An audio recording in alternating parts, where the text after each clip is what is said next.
Alright, welcome back to the SuperCoach Nuff channel. In this video, we're looking at the NRL SuperCoach stock market for round 13. So post Origin 1, as you can see, still repping the maroon. Another famous victory for Queensland. Yeah, I won't spend too much time dwelling on that in this video. Maybe in the round preview that's coming up probably tomorrow. Um, if you're watching this on Thursday when it goes out. Uh, but yeah, I guess without further ado, we'll get stuck in. And I will apologise in advance for any rough cuts and that sort of thing. It's a busy day today, so I'm just trying to get it in when we can. But yeah, at the top of the list there, we've got, or premium hookers, I should say, 500k and above. Top of the list, we've got Cody Nikorima. So 46 last week, which was very useful in the round 13 bye. Is named to play at fullback again this week, with the hammer getting rested post Origin. But probably not a trade-in option. But if you've got him, I think you hold, and then you can flip him to one of the handier options going into the later buy rounds. Api Coruscant is another one that you can wait on, but this is more down to the fact that he's playing for New South Wales. Don't think he did his chances any harm of getting picked again in game 2 and 3. So that would mean that he misses the round 16 and 19 games that the West Tigers played. So probably, you can wait till post buys, post Origin, and then if you want him for the run home, you could certainly get on him then. Reece Robson did really well for us, so 76 last week. Nice pot option, plays round 16. Damien Cook, 72. That's what we expect from him. Doesn't play around 16, but does play around 19. So, definitely could be one that if you've got Robson like myself, you could flip to him. But you could also just get him now and ride out the round 16 bye. Blake Brayley I've got on the list here as a bit of a buy pot option. So I guess like what we just talked about with Appy, the three teams to target from here on in terms of their buy coverage, other than the Eels, obviously, is the Bulldogs, the Sharks, and the Tigers. So those three teams plus Parramatta will play in round 16 and 19. Just be mindful with those three teams, though, that I just mentioned. They all have the bye in round 17. So if you load up too hard on those players, you'll get caught out in round 17 when you do need 17 players in your side. Jerry Marshall King, 89 last week. He probably deserves to be in the gun category given his average. And I guess that could very well change next week. Reid Marnie, he's a really nice pot option. As we said, the Bulldogs have that nice run. But you can probably wait on him. Excuse me. Can wait on him before you um, get into him. You'll probably be sub 500k by that point. A little bit of luck. And Harry Grant, he's a gun. If you've got him, I reckon you just hold him. Yeah, he played 55 minutes, which is what he seems to sort of average now in Origin. So he should back up this week. So onto the cheaper options in the hooker category, and there's a couple to consider this week. The first being Jacob Little. So obviously, bit of chasing points there with his 110 last week. But with the change of coach, it looks like he has more faith in Little in the 9-jumper than, mucking around with Moses Mbai and the like. So could be a nice little cash grab if you wanted to take the punt on him. Probably the more highly recommended option would be Jake Turpin. So obviously much cheaper price, near bottom dollar there at 232k. Doesn't have the best break even at the moment or averages, but Brandon Smith is out for about another 6 weeks. So that would give Jake Turpin plenty of time to make some cash. And also he does play the round 16 bye. So if you're looking for a round 16 bye coverage, as well as, being able to cash out and make some money, Jake Turpin might be a good shout. Ray Stone, I did have as a trap there, but with the news that Tommy Gilbert's dislocated his shoulder in Origin, that job security at lock might might be a bit more forthcoming there for Stone. So could actually be a nice little cheap dual position option if you were so inclined. Jake Granville, nice 58 on the weekend too.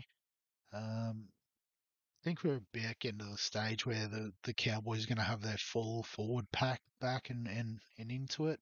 So we'll be able to assess a bit better then how all the pieces fit and where Granville fits in that rotation.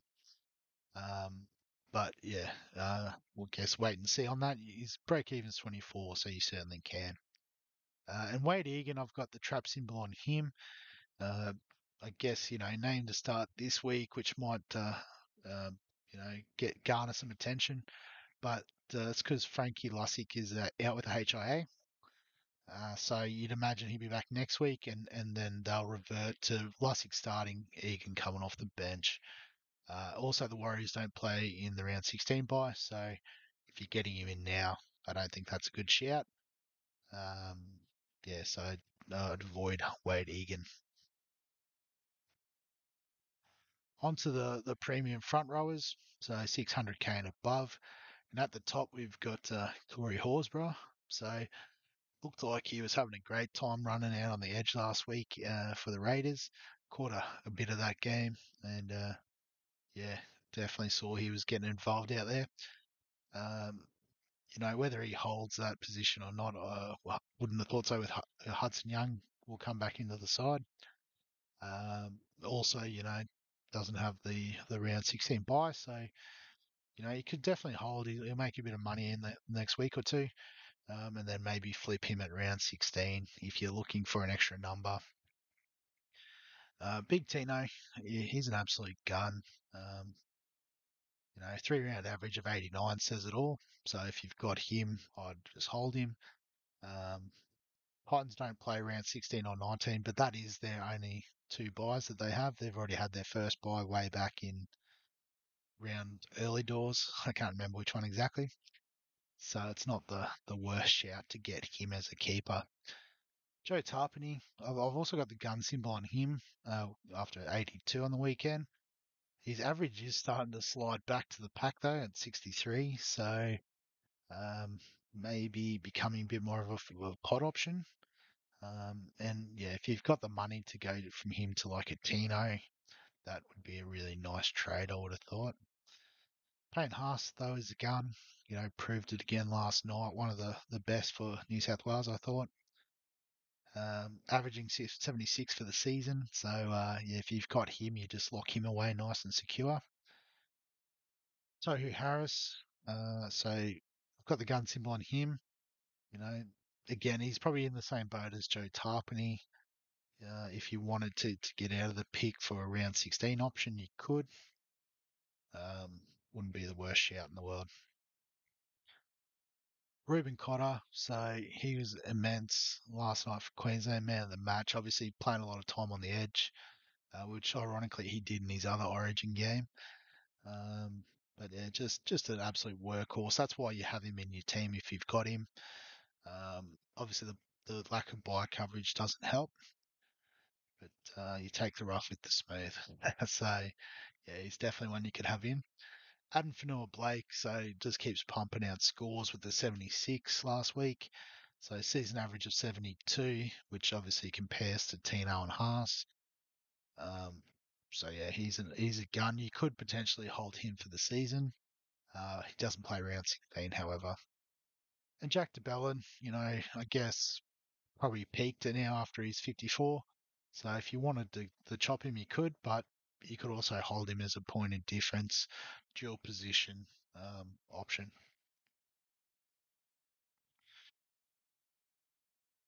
Excuse me there. So in the mid-range options, we'll start off with two that are very much the same in Royce Hunt and Stefano Udikamanu. So both around the low 400s, both with very low break-evens. Obviously, Royce's is negative. both starting front rowers for clubs that will play in the round 16 and round 19 buys. So if you're looking for that coverage and you wanted to get out of, say, for example, Joe Tarpany, we'll say, you could trade to Stefano, make 200k, and get that additional points coverage in round 16.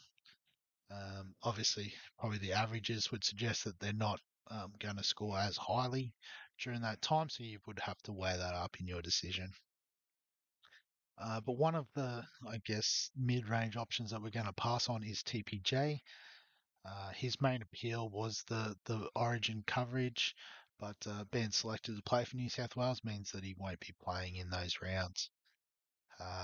So yeah, it could have been a really nice pick, I think, with the dual position, the upside that he brings, um, the cheaper price. But yeah, the fact that he's not going to cover the buy rounds, I think it's a pass for me.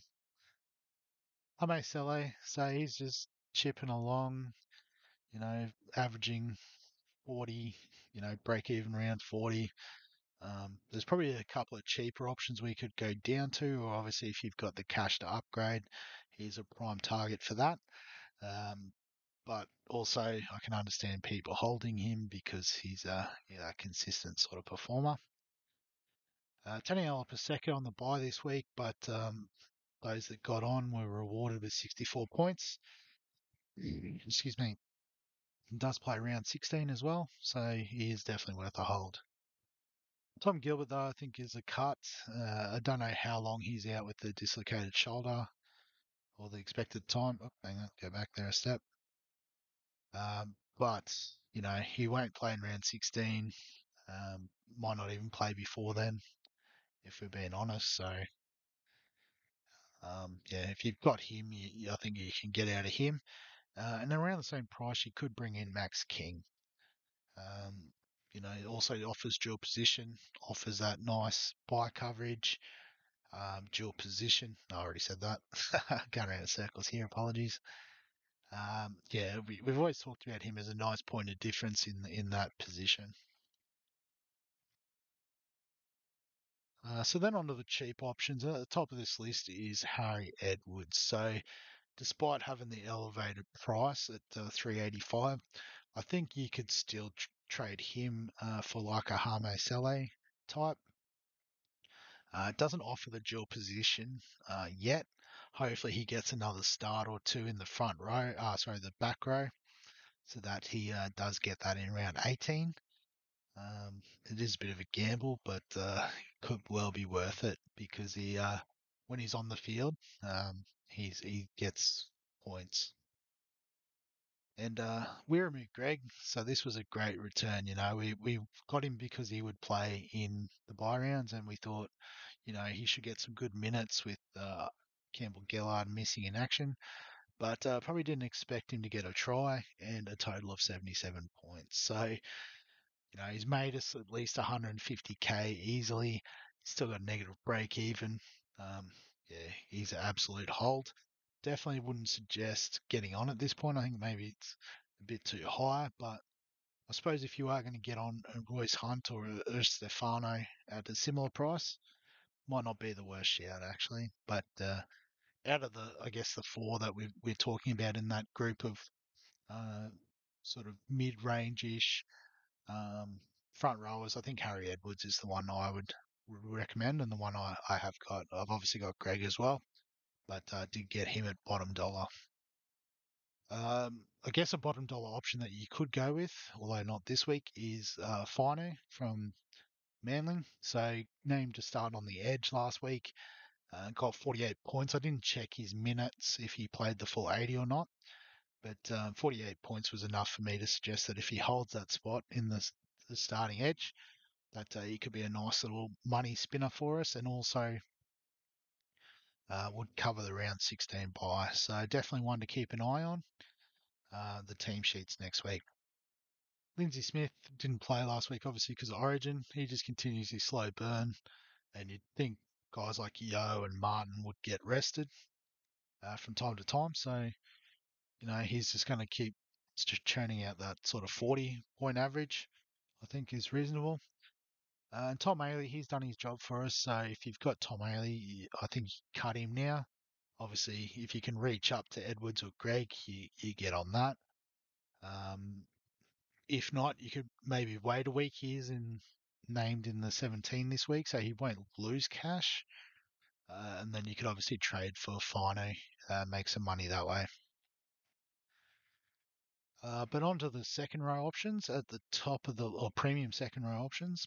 And at the top of this list, we've got Scotty Sorensen. So you still got the massive 170 score in his average, I should say. Um, yeah, so the ship has definitely sailed on that pick. That you'll get one more price rise, and then he'll have a giant break even. So I don't think there's too much point bringing him in and then trading him out next week. I don't even think it's worthwhile holding on to him till round 16 when the Panthers rather do play. But even at that time, he will have lost cash from where he is now. So not a sound investment. Pat Carrigan, obviously playing for Queensland. Broncos don't play in the next two buys anyway, so much of a muchness. You could hold on to him if you chose to, um, as that pod sort of option. Isaiah Yo, so he had a couple of wayward passes last night, but still massive workload from him. So that's why we have him in the team. He's a gun. Hopgood, so 74 on the weekend, just continues to churn out the points now that he's back in the 13 jumper. So if you've got him, you absolutely hold. Don't get him in this week, obviously, because he's on the bye. Dave Fafita, so he had that one run where I thought he saw the try line, he just thought, I'm going to have a bit of that, and took about 4 or 5 of the New South Wales players to stop him. That was pretty immense. That's why he's got the tank symbol, because he's bigger than any gun. Nikora, so I guess out of all the buy sort of players that we've been targeting in the second row, I think this is the number one option. You absolutely have to get on. Ruins my sort of pod play for him, but yeah, average of 74 says enough, I think. If you haven't got him, you're going to be losing points through this time of the year. Hudson Young, so didn't play last week, obviously, because he got picked for Origin, so I think he's one you can cut. Um, he's probably not that elite that you can afford to carry him through the Origin period. So yeah, get out of that pick. And then the last two, Kaloa Matangi and Wilton, are both weights just because of their massive break evens. Particularly Wilton will be good buy coverage, and you can get him at a real discount. So particularly if you can't afford a Nakora, you could always get Wilton for 100k or so cheaper in a couple of weeks. And he's been known to score as well at any given week. So on to the mid-range options, looking at 4 to 600k here. At the top of the list, we've got Eli Katoa. So Eli Katoa's price has bottomed out there, as you can see from the symbol. Averaging of 62, covers around 16 buy, so a really nice sort of point of difference shout during the Origin period. The Cardi Party is on a hiatus this week, obviously with the Para being on the bye, but yeah, 64 points. He's looking really good, getting some serious game time, all that sort of stuff. So yeah, kind of one I regret not having. I did want to trade him in at one point and a couple of times this year, but just hasn't panned out that way. Cam Murray, so played all right last night, but for that reason that he was playing last night, I think you can just wait on him. You don't have to rush to bring him in. His break even's 59. His price isn't going anywhere too quick. Yeah, so you just wait until the buys and the Origin period's over, and then you reassess. Nat Butcher, Josh King, similar sort of workhorse types, similar average, similar break even. You can have them if you want, or you can pass on them. Jackson Ford, I think, is one that we can get rid of, though. He's done his job for us playing last week. Um, Obviously, when he's on the field, when he's picked to play and fit, he plays big minutes. But there's a couple of injury concerns, HIAs, just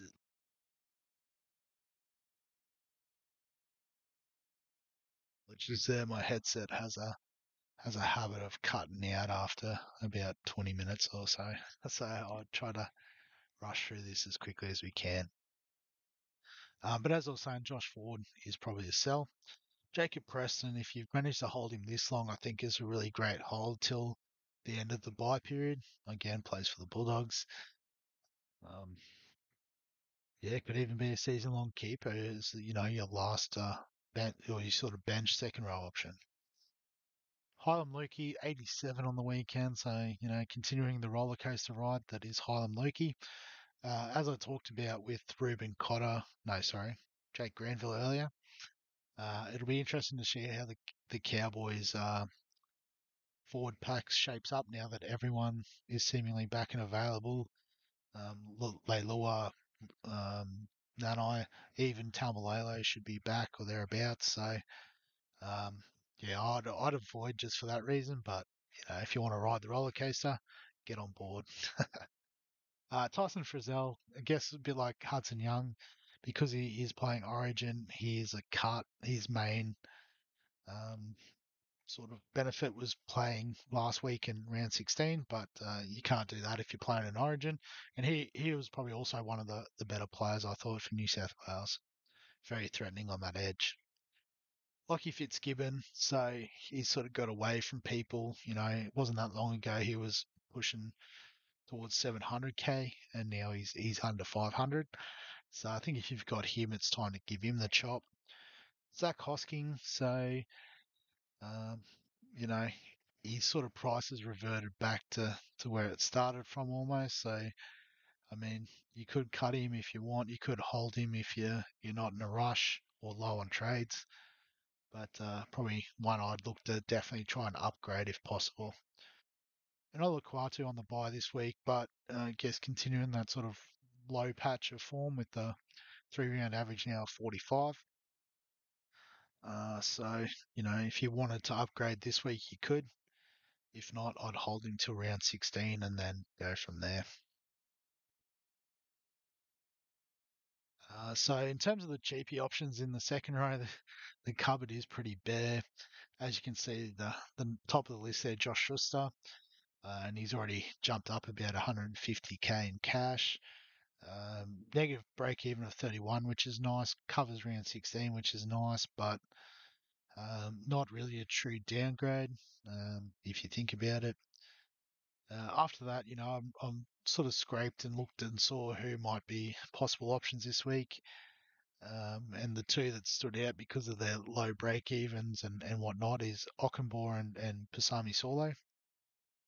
But I would not recommend getting either of them in. Ockenbaugh's obviously done well the last couple of weeks when he has been playing on that sort of edge, sort of second row position off the bench.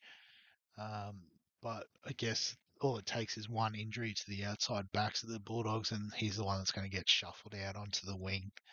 So for that reason, I don't think he's worth the risk. And Solo, I think he also benefited from Hudson Young being out, but he'll come back into the side, and Paulo will probably revert to more like his average of 31. Jack Kajeski, he's slightly over 400k. I couldn't quite fit him on the previous page, but thanks for your service, mate, but you cut. Yeah, you can't hold him anymore, given the Cowboys forwards are all back. He's just not going to get the minutes.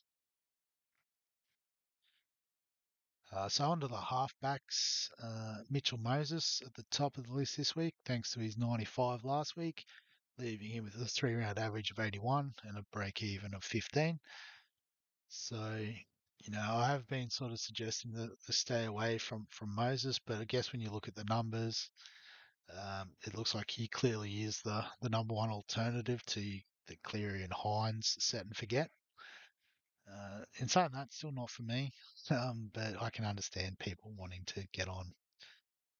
I guess there's a bit of a pot option for the halfback position going into round 16. You could go with Jerome Hughes from the Storm. Nice break even, super cheap price. If you're looking to get out of a SJ or a Reynolds, it's a pretty easy trade. But again, not for me. Speaking of which, Sean Johnson, I think he's done his job for us. Got us through the first bye round. It's time for him to make way. Nathan Cleary, as we said, he's a gun. It's a set and forget sort of thing with him. Um, Adam Reynolds will forever be the trap. He got an 84 on the weekend, but a 3 round average of 40. Obviously, that is still impacted by his head knock the other week where he got a 4 or whatever score it was. But even then, you add up the other scores, they don't. 84 and a 3 round average of 30 means the third score wasn't even that great. DC, if you've got him, cut him. He's just as unavailable as Cleary and Hines, but less reliable for big scores. And Hines, as we said, set and forget. He's a gun. Casey, that his break even of 104 sort of matches up pretty well with his season average. Onto the 5/8s. And so at the top of the list this week is Jerome Luai. Again, another Penrith player that's benefiting from a massive score in his 3 round average. The ship sailed on that trade. You can't bring him in at this point, particularly if he's playing Origin. He's no good to us in round 16. I don't think he went that bad last night that they drop him. Although there would be, definitely an argument for bringing Hines into the starting half position. But I think they like Luai's energy and that in the team.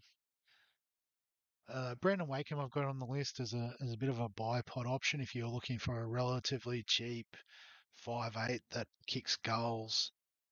Can also fill in the halves. So, if you did want a playing halfback that wasn't Mitchell Moses, you could potentially go this way. It's not the way I'd go, but just throwing it out there. Oluwapu I've got on the list as a slow burn, and I think that's just sort of tempering expectations.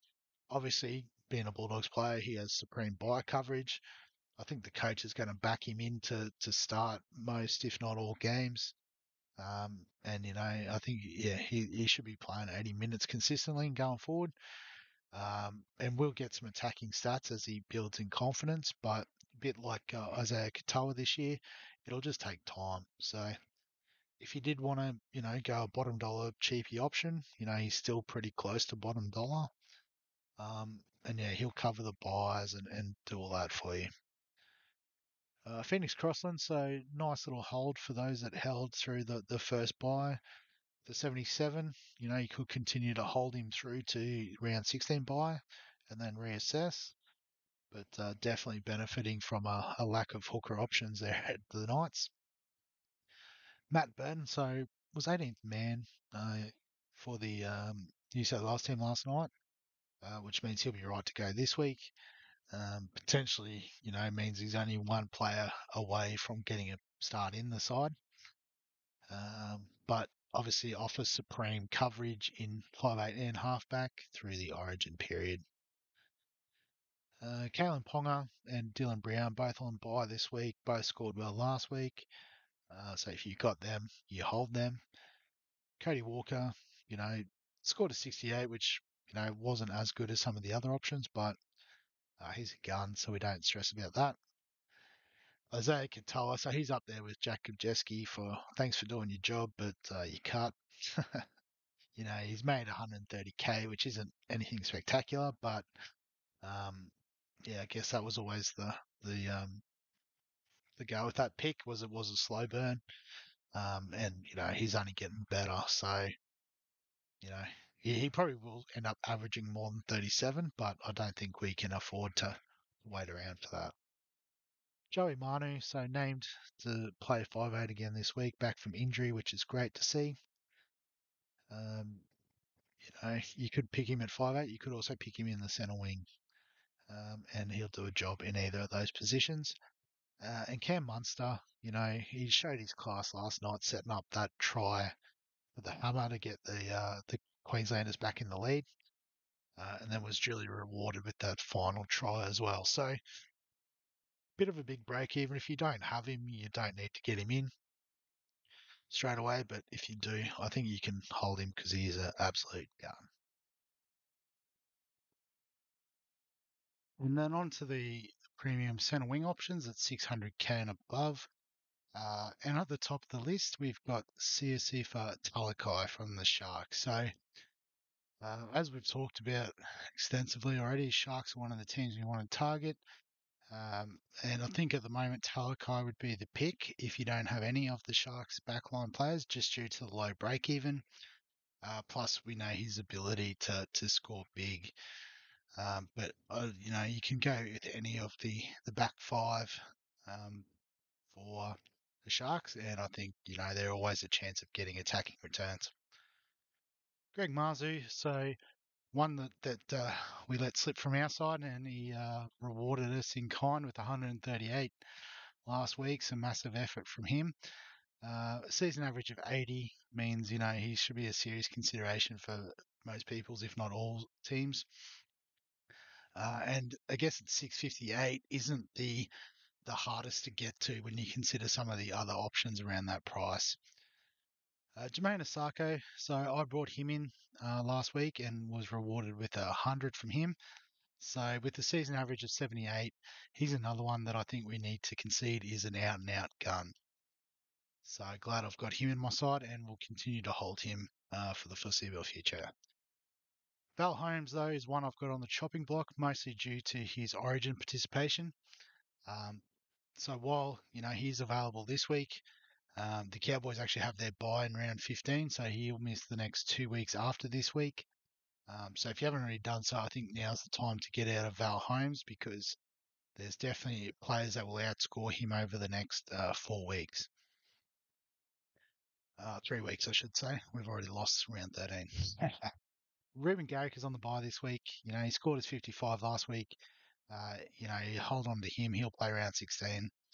We can reassess then. Campbell Graham. So looks like he's back from his sternum injury that he had. Whether that means he's in line for a game in game 2 for the State of Origin side, remains to be seen. So it's a bit of a wait and see on him. Toto, excuse me, he had that, had that one epic run where he bust through the kick chase line and then made about another 30 metres up the field. And that's just what he brings. He's just such an explosive ball runner and just loves to do it. So for that reason, if you've got him, you try to hang on. Obviously, with the amount of centre wing options we do have, it might be easier to trade him out and back in after Origin. It all depends on your individual team structure. Connolly Lemuelu, so 62 on the weekend, which was about his average. He's probably peaked in price, but I think, he's a really handy piece to have, as he does have the dual position between second row, and centre wing. So for that reason, I'll be holding him, but I can understand why people would want to trade.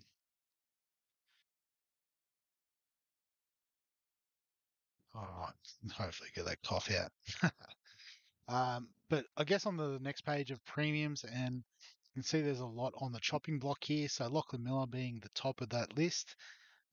Probably did us a favour by not playing last week, not in terms of points, but more so in terms of his cash value. Didn't drop significantly. So if you've got him, I think it's time to cut him, even though they're on the bye this week. Mike Acevo, if you bought him in, it was for bye coverage, so hang on to him.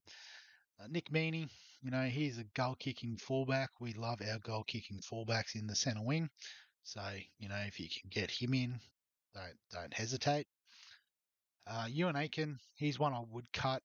I guess, very similar profile to Lemuelu, dual position, plays for the Dolphins. The difference is Aiken plays out in the centres, so a bit further out, which means a little bit less involved than Lemuelu in the second row. Also, the higher break even is why I'd get out of the Aiken pick. Ronaldo Mulatalo, so another one of the Sharks backline we've been talking about. I guess probably the highest scoring so far, which is why he's quite a high on this list in terms of break even. But he could be a good one to hold over the bye period. And then Dan Gagai and Matt Timoko have done their job, I believe, so it's time to get out of both of those picks. Onto the mid-range centre wing options, and at the top of the list, again, we've got two very similar sort of players in Taruva and Warbrick. So both, cash cows that have made their money, and some people would have traded out of. But if you have held them, they've reset their cash generation. They will play round 16. So I think you can afford to hold them for another few weeks and reassess. Tyrone Peachy, so another, I guess, Panthers player with a low break even at that similar price point. His obvious advantage is dual position. So if you can have him and say a Lemuelu, it's going to be very handy during the origin period, and then you can cash out of one. I'm probably leaning towards Peachy. Wouldn't make me as much cash, but also because you're playing in the centres, probably doesn't have that upside. Alex Johnston, I got the trap symbol on him. He scored 70, so those that had him are cheering. But as we've talked about previously, he's too reliant on tries for my liking. CNK, so it's great to finally see him get rewarded for all the work he does do with the 94. You can see the average there, is comparable to a Johnston. But I like CNK more just because of the extra workload that he provides. It's always going to open up more opportunities for scoring. Jared Croker, so 65 last week, another one who's done his job. Does have a nice break even, but isn't playing this week due to injury. So you can get out of that pick if you wish to. Penasini, Parramatta player, which means we bought him for the bias, which means we hold. The Hammer, so won't be playing this week. Obviously, lit it up last night with 2 tries, which was great to see. Um, you could, if you can afford to hold him, you could save yourself a trade, but chances are you probably need to get out of the pick, and particularly if you need to make room for this next guy. So Jacob Kiraz, you can see I've got the best buy symbol on this week. He's bottomed out in price. He was pushing up towards 700k earlier this year. We know his work rate, his love of an offload. The Bulldogs are gathering a bit of confidence about them as well. So, I think even though we talked about the Sharks and how great they are in attack, I think, Kiraz is the one you want to target if you do look at getting one player that's going to cover round 16 and 19. Michael Cheekham, so a bit like Peachy, dual position. Um, you know, the average is a bit down, which is, I guess, why he's probably not the most popular option, but the lower price would make him, very tempting to some people. Hayes Perham I've thrown in as a bit of another buy pot option.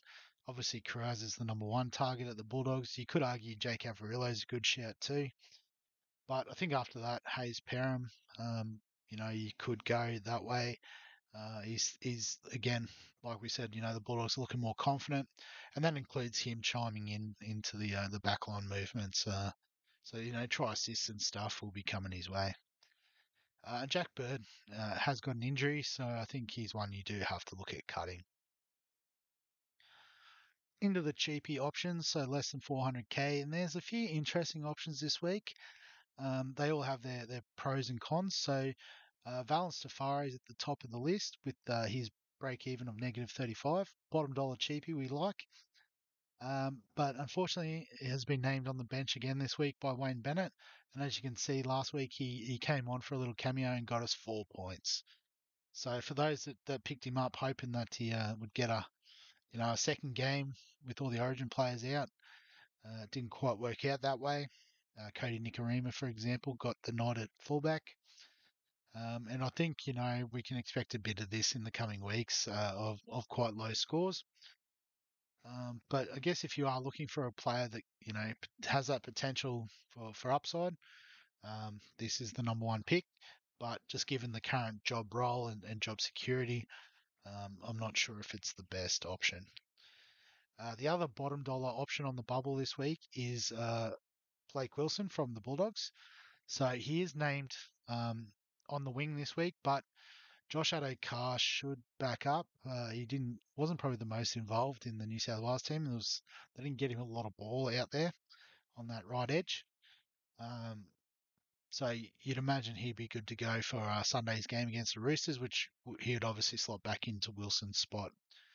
But if named to play, I think he's a really good shout. Obviously, um, will be a great option for round 16. So my hope is that Adokar does get up, and he's one we can target in that middle bye round when we really do want to look for an extra number on field.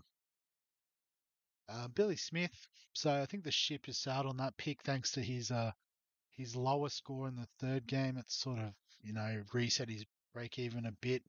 It's now only 11. At 360k, he's probably not a trade-in option, despite the headset cut out again. I should be able to get through the end of this without it doing that again. As I was saying, Billy Smith, he's a good option if you've got him. Probably not worth a trade-in though, because he'll play around 16, make a little bit more money, and then you'll have to move him on before round 19 anyway. And Paul Alamotti, so I guess in the same sort of vein as Taruva, Warbrick, if you've held him, I think you just keep him going. He has reset his break even a touch. You can see there it's only 18 now. And yeah, you get that feeling that that big spike game is coming. And then I guess the last option who is also on the bubble and maybe the best in terms of their job security is Rocco Berry from the Warriors. So scored 46 on the weekend, which would have been handy, score for some people. Averaging 37, so obviously not as hasn't got the upside of like a Tafare or even a Wilson. Has quite good work rate. Um, but with the break even at 23 as well isn't ideal. But like I said, I think the job security is there. Now that he's back from an injury, I believe he was why he missed the start of the season. I think he's probably the first choice centre there at the Warriors. So um, yeah, doesn't play round 16, which is a downside. But if you're looking for a consistent scorer in your side as a downgrade option, I think he's the one to go for. And then on to the fullbacks finally. So we start with Dream Buller. And coming off a big ton before the buy round means he's got a wicked break even of negative 26. I feel like even though he's already made 250k, if he didn't get on, there's still time. Particularly with the news that Tom Trbojevic is out with concussion, so won't play until round 17 in the NRL. Potentially could play Origin too. But that essentially means that